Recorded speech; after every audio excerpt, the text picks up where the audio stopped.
Well, that's really good to know that. I mean, again, some of these differences between like the, you know, with fabrication and union. Tell us what did you do before you got into welding? Before I worked at a call center, and that's like I would never, Oh, ever, ever, ever go back to a call center job ever again in my life. I think Adriana was in a call center before, so Whew. it's I've heard some stories. What was your favorite like your favorite call you got, Ooh, favorite? Um, or favorite call story? oh, this lady was calling and she was going off, and I worked at Dyson, call Okay. center, with those expensive vacuum cleaners. And she was upset because her vacuum was making this noise and she didn't know what was going on. And she was like, "It's broken. I spent all this money for it." And I was telling her, like, okay, the vacuum is making that noise because there's something stuck in there. I was like, it does that. That's the purpose of the noise. Is to let you know that something is stuck in the vacuum cleaner. Yeah. She's like, I took this vacuum cleaner apart. There's nothing stuck in this vacuum cleaner. And I was like, so I went through it with her and I had her take it apart piece by piece. And it found out like in the bottom part of the vacuum cleaner, she had sucked up fingernail polish, Oh, the whole bottle, a whole bottle of fingernail polish. And oh I'm wow. like, there's your problem. I was like, I told you it's something stuck. So once she got the fingernail polish out, her vacuum was working fine. But she was like, I didn't know that it was powerful enough to suck up fingernail polish. But she was going off. She was cussing me out in the beginning. And at the end, she was like, thank you so much. I paid all this money for this vacuum and I didn't want it. Yeah. I was like, if y'all just listen, you wouldn't have been having a heart attack when this phone conversation started. But yeah, Wow, I was that's like, I couldn't do that. I was like, getting cursed out and still having to be nice is a lot. yeah, it does take a lot of self-control when people are like that, but Yeah. it seems like that's yeah, this is something that can be quite hard being in a call center or that type of stuff. What do you work were you always in a call center, or did you work different jobs in high school or Um, I was at a yeah, I was at a call center here, and then before here, I lived in Texas for a while, and it wasn't a call center. I worked at the VA, in Texas, which that I really liked that job because it I didn't have to deal with people. It was just more so computer work. So that job was easy. And then before that, I was at another call center. Really didn't like that because that was for insurance. So we got cursed out all day, every day. That's how I ended up at the VA because we got cursed out every day. I said I can't do this. oh man.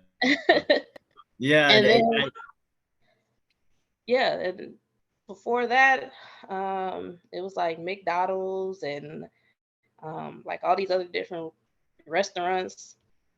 Yeah. okay. So it seems like it stayed pretty consistent, and then you were able to find a really great opportunity in the woman in trades and move Mhm. to welding. Is that what advice would you have for people who are interested in going into welding, especially for women? Um, I do recommend Chicago Women in Trades if you can get into that program. I definitely recommend it because it's not just it's a sisterhood. So we all have like different stories. We all work on different job sites. So to be able to come back and say like this is what I had to deal with on this job site, and to be able to vent and tell them like this is what I have to deal with, and having women have that same, kind of story and say how I just told him he can go somewhere and and like we encourage each other. Like if you got somebody at your job site who's making it hard for you, um, don't quit, don't give up. Like keep going because you deserve to be there just as much as they do. Yeah, I think that's really important. A lot of people are they're like, "Oh, I'll just be nice and they'll be done." But it's like, no, you got to stand up for yourself and someone's Hmm. giving you a hard time, you got to be there for yourself. That's really great that, it's a sisterhood there and you have it seems like a lot of really great resources in that program.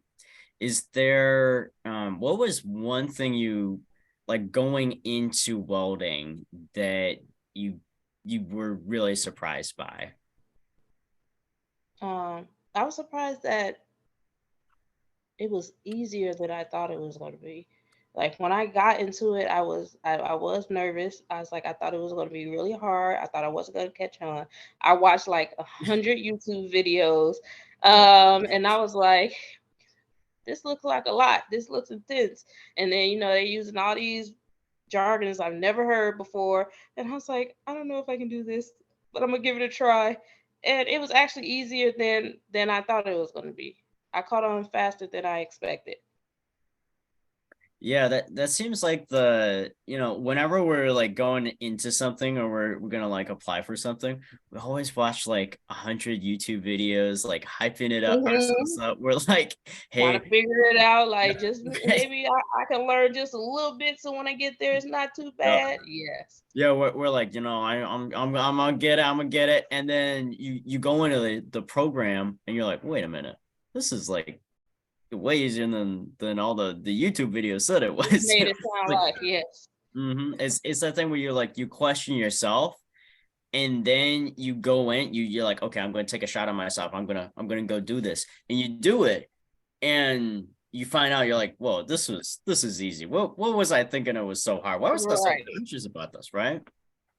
So now that like you've been welding for a couple of years, because you said this is since the pandemic, so for about 4 years or 3 years. um I, 2 years since I've graduated. Uh no, it's 2 years since I started school, so it's been about a year and a half since I've been welding professionally. So since you've been doing that for about a year and a half now, what's some of the things you've learned that they didn't teach you in your classes? um Well, where I work at, we use like higher settings versus like in school. So I did learn how to do higher heat settings and things like that. And then also overhead welding, Mhm. Okay. which I was scared of the way they talked about it in class. But it's actually not bad. So I learned how to overhead weld, and yeah, that's pretty much it. Everything else I kind of already knew going in, but overhead welding, I haven't done that. Okay. Is that more, is that like harder from the welding you're doing, or No, because I that's what I do it every day. I oh, do okay. overhead welding every day now. But it's just like trying to weld something over your head is Oh, scary at first because something could drop down. Yeah, so but it's actually not that bad once you get the hang of it. that's that seems like such I mean, again, it's great to have that experience where you can look back and you're like, okay, well, these were some of the things that like you perhaps weren't covered in the course you took, and you're like, Mhm. oh, this, but that's really cool that um that again, there's some things that like you learn on the job, and then also you just, I mean, you learn in school. Mhm. And I believe Adriana has a question. So Okay. the question I have is, in your place of business where you're working, is there other positions that you can move into? Or are you going to be doing that welding in that particular product? Or is there other products that you can dive into? Because you were saying Yeah. box or something. Yeah, so they do have other positions. So we start when you first start there, they start you with the box, and then how they have it at my job is you have to do 800 hours in the one particular um wait, what? what do they call it? Station. That one particular station. So that's the first station that I learn when I get there. And then after I get do my 800 hours, then I have to take a test, which I just have to come and I have to be able to build the box. And then after I build the box and I pass the test, then I get a raise. And you get $1 raise for every station that you do for 800 hours in. Um, it's want to say it's like 15 different stations you can learn there. Oh wow. So I mean So yeah, that's quite a big number. I mean you could work several years and still not be have done all those yeah, positions. So what are what's the ability to like move up like with like move into management and all that type of stuff? Is there like a direct pipeline from you know yeah. what I So mean moving and what does that look like? yeah, if you want to like get a manager's position, they do have it's kind of like how, let me see, best way I can put this. They give you like this list of classes and stuff that you have to take if you want to get into like a management position.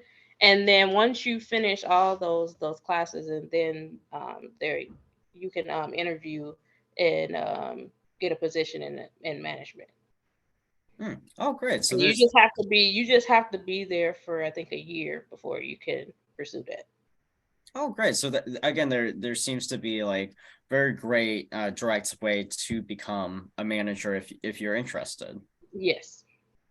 That's well, that's really great for people, and again, a really great resource. So before you got into like women in trades um and welding, what type of programs or information did you have about welding? Were there like certain websites that were really helpful for you?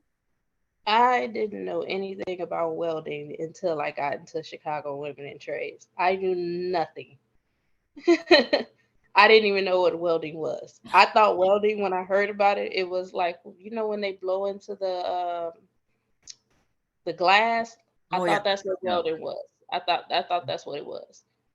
I thought it was glass blowing, but Oh, I didn't know anything about welding until I got into Chicago Women in Trades. that's really good. I feel like we're seeing a very consistent theme here. Is Chicago women in trades. You gotta get into that program. Yes, they have. Another, hmm? Go ahead. I'm sorry. No, the question I had is, where did you go to high school?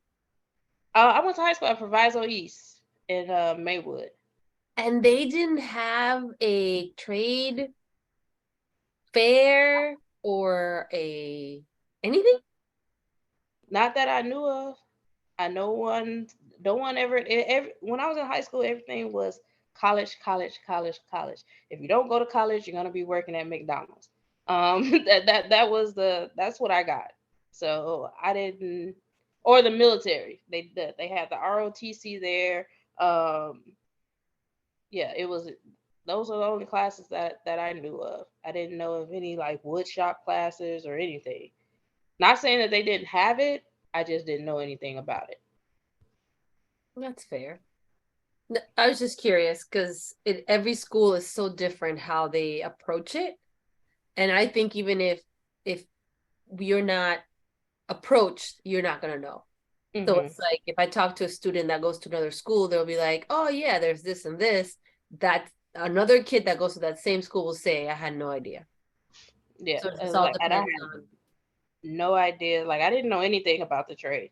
That's why I like to talk to young people about the trades and stuff like that. To let them know that there is actually another opportunity out there. Because I didn't have that when I was growing up. So I didn't know anything about welding and plumbing and all these jobs that you can get without having a degree that make really good money. I just thought that if I didn't go to college, I was going to be working at McDonald's for the rest of my life. Right.